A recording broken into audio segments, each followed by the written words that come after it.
Ekranlarimiz qarshisida bugun Odinaxon To'xtasinova. Ishimizni yuz tozalab olgandan so'ng ko'zga iridina tomchisini tomizishdan boshlaymiz. Bobbi Brown bazasini yuzga surtib olgandan so'ng, Odina opam yaxshi ko'rgan va yuz nafas oladigan tonni tayyorlab, pudra, konsiler va korrektor bilan yuzga forma berib yuboramiz.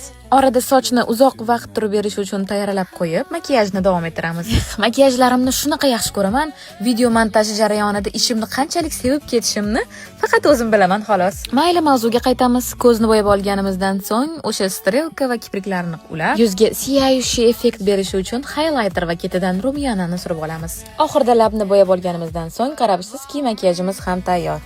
Bilasizmi, Odina opamni shunaqa yaxshi ko'raman, necha yildan beri qadrdonmiz. Ulachalik mehribon va muloyim insonni boshqa ko'rmaganman.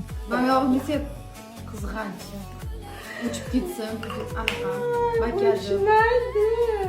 Qizg'anasan emas, sepadiganim.